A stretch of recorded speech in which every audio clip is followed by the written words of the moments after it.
So, the question on everybody's mind is, do you still use Gmail?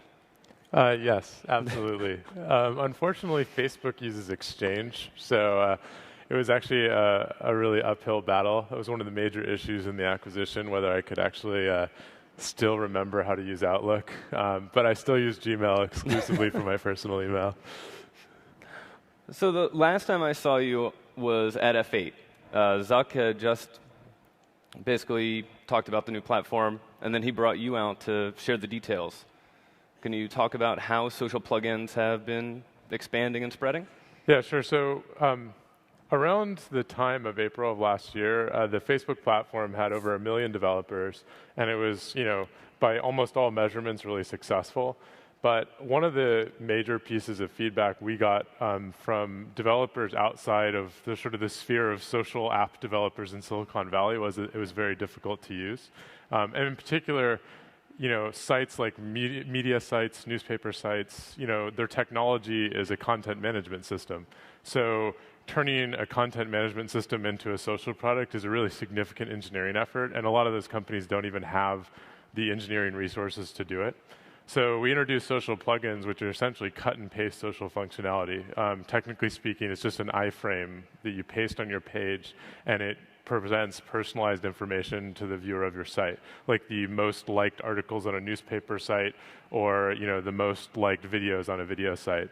And when we launched, as of a couple of months ago, we had about 350,000 sites with social plugins on them, and now we actually have about 2 million as of today. Wow. So it's been just skyrocketing in terms of adoption. And we've learned a lot from it. It turns out ease of use when it comes to developer tools is as important or more important than features. And I think it's something that we always knew in theory, but this really explosion in usage has really taught us a lot. And so how many like buttons are served today? I don't know off the top of my head, but way over 3 billion. I mean, I don't know Wow. the exact number. So, Facebook, by launching social plugins, has really, they've gone from just being a place for applications, an internal kind of application site, to becoming more of a distributed application network. How do you guys balance your needs with that? So it's something we've talked a lot about at Facebook because, when we started, Facebook platform was really about apps inside of Facebook.com, essentially extensions to the Facebook experience. And many of the original apps were actually extensions of Facebook metaphors, like poke made super poke, and then obviously things expanded beyond that. Social games are a big part of the Facebook experience. But the vision for the platform has always been not so much how do you extend Facebook, but how do you bring your social graph and your social network with you wherever you go, whether that's you participating on an external website or your phone or a television set or any other device that you use. So we like to think of our platform as horizontal. That calling it horizontal is really contrasting it to sort of the vertically integrated platforms that most developers think of as platforms. Whether it's the iPhone and you're developing sort of every layer of the stack is sort of Apple technology, or the web browser with the LAMP stack, or Android phones or Windows application development. Unlike those platforms, Facebook is sort of a component you can plug into your application no matter wherever it lives. Probably the best example that I use all the time is Yelp. I use Facebook on Yelp.com, and I use Facebook on the Yelp iPhone application, and I use the Yelp Facebook application that runs within Facebook.com. So it's pretty cool because for us, we're trying to target all developers, whether they're mobile developers or web developers or both. And I think it's kind of a distinguishing characteristic of our platform. So how are developers driving the Facebook platform? Like Google was basically forced into launching the Google Maps API. I recall it very well, yeah. What have developers forced Facebook to do anything? Yes, I think, when I wasn't at Facebook when the platform launched, but I can tell you that I don't think that people anticipated the explosion in social games. By far the biggest companies that have built deeply on the Facebook platform are social game companies. Playfish and Playdom both sold their companies to EA and Disney respectively for hundreds of millions of dollars. Zynga is, by most accounts, worth well over $1 billion and employs more people than Facebook actually at this point. And this is an entire industry. And I don't think if you had asked Mark at the time that they were launching the platform that this would have happened. So certainly the platform has evolved well beyond what we thought it would be. And really the question we're trying to answer is, what is unique about games? And how can we enable startup developers in particular in other industries and other verticals to produce startups that are as disruptive as those companies were to games and other verticals. So that's been the focus for the past few months, is trying to work really closely with startups to try to enable that for other verticals. I have my own personal theories, but I think entrepreneurs working in this area probably have a better intuition than I do. So with all those like buttons out there and social plugins out there, what data are you gathering about other people's sites? And what are you going to end up doing with that? So the short answer is we're just aggregating likes. That's explicit sharing that happens on those sites. It's worth noting that we actually explicitly delete all of the logs from social plugins so that we explicitly aren't collecting any passive information from those third-party sites. Are you keeping the aggregate information? Maybe to track usage over time, but that's explicitly not a goal of the program. Is that an immediate or 90 days? Yeah, within 90 days. It actually happens sooner. We formally promise within 90 days, but it happens sooner than that. One of the insights we've had with creating social products is that social products are valuable when everything is very clear about when you're sharing and with whom you're sharing. And so the nice thing about the like button is it's a very clear social action. When you're clicking it, the purpose of clicking it is to share it with your friends. And so we've tried to build our platform around sort of explicit control at all times. And it's something that I think has made the product more valuable because people know exactly what to expect when they click these buttons. What's cool about the likes themselves, though, is there's a lot of data portability. So one of the coolest Facebook platform implementations is Pandora.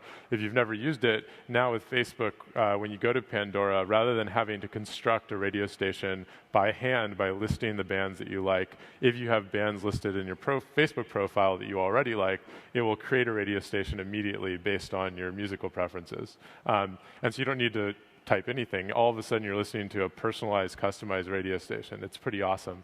And what's cool about that is those likes didn't have to come from Pandora. It could have been a band you typed in your profile, or if Green Day has a fan page on Facebook and you clicked like on that, or even another music site. If you liked a band on there, that information using what we call the Open Graph Protocol is represented in a uniform way, and it's in the right category of music, and Pandora can use it to create the radio station. So you guys are going to kind of become an intermediary lookup site for the web. You'll be able to put IMDb together with Rotten Tomatoes. And the goal isn't explicitly mashups, but really data portability. I mean, I think over time, because Facebook profiles are so important to people's identities online, they're going to put a lot of time into constructing that profile and constructing their preferences and tastes. And we really feel like it's our obligation to enable people to bring that to the other sites and the other devices that they use. So, you spend so much time listening to all the music that you liked, or you went to IMDb and liked a bunch of movies. The next movie site you're visit, if you want to bring that with you to that site, you should be able to do that. And so we're really focused on that. And I think our platform is probably the largest version of sort of large-scale data portability that exists today. How soon till we get the Facebook fire hose? That's a good question. We've been working a lot on this problem. The fire hose itself is too big for any one site to consume. So we tried to do it using webhooks, which is sort of the basis of PubSub-Hubbub, though we're not using the PubSub-Hubbub protocol formally, which we launched at F8. So there's a set of real-time APIs where you can get real-time streaming updates from all of the users who have installed your application. And so large partners like Zynga are using this to update their local caches of data without having to constantly ping Facebook servers. I think the consensus of that product is it's not exactly V1.0 yet. Okay. There's a lot of quirks with it, and we have a whole team working on sort of revising that product to make it more useful. But I think it needs another couple iterations before it's something that we're probably going to promote really widely to a lot of developers. So you're constantly changing the API. How can developers keep up with basically the rate of change? Yeah, so this is something we've talked a lot about. We launched a new API at F8 called the Graph API, and the main purpose of launching it was to launch a framework for doing a modern RESTful API that was extensible enough that we wouldn't need to change our APIs to introduce new features. So it's sort of a simple mapping of the social graph into a URL structure that's very clear for most developers to understand. And so as we've launched new features like Facebook Places, for example, and we launched an API for Places, it fit into the Graph API without any changes to any of the existing features. And so that's sort of like the short answer is we've tried to like revise our strategy for doing APIs so that it's structurally more stable than it was before, but I think we have a long way to go on it. I think the biggest complaint that I hear when I'm at conferences like these, if I'm ever talking to an engineer who's actually using our APIs day to day, there's about a laundry list of 10 things that annoy the heck out of them about our APIs, and that's probably the primary focus of our platform team right now, which is stability, performance, and reliability. And we've made progress on those goals, but I don't think we're nearly where we want to be on it at all. So when you're thinking about a new feature, how do you determine whether or not you're going to build it yourself, like, say, payments or Places, or you're going to partner, like, with Skype? I think that's a fundamental question that platform companies have to deal with. I always think of the example of Microsoft. They're developing Office on one hand, but AutoCAD is developed by a third-party company, and where is that line drawn? I don't think there's I think it's drawn by money. Yeah, that's probably true.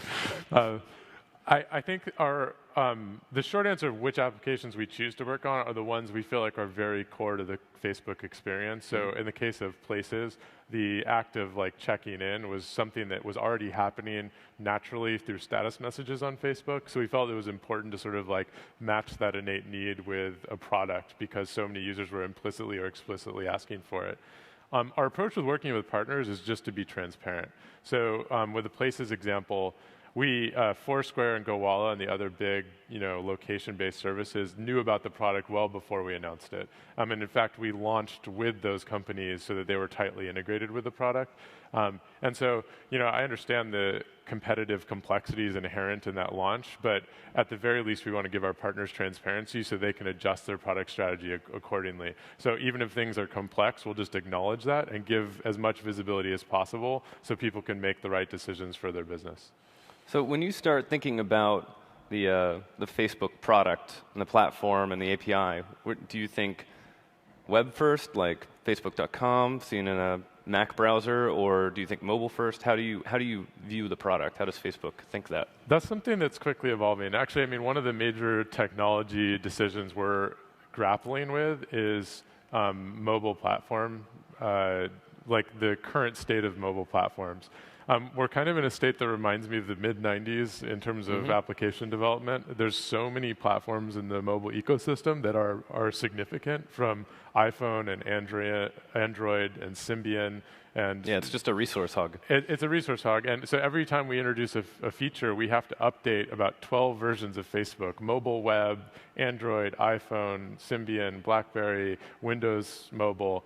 And it's become a very significant engineering issue for us. And then because we're a platform company too, that same technical issue is impacting all of our platform partners as well.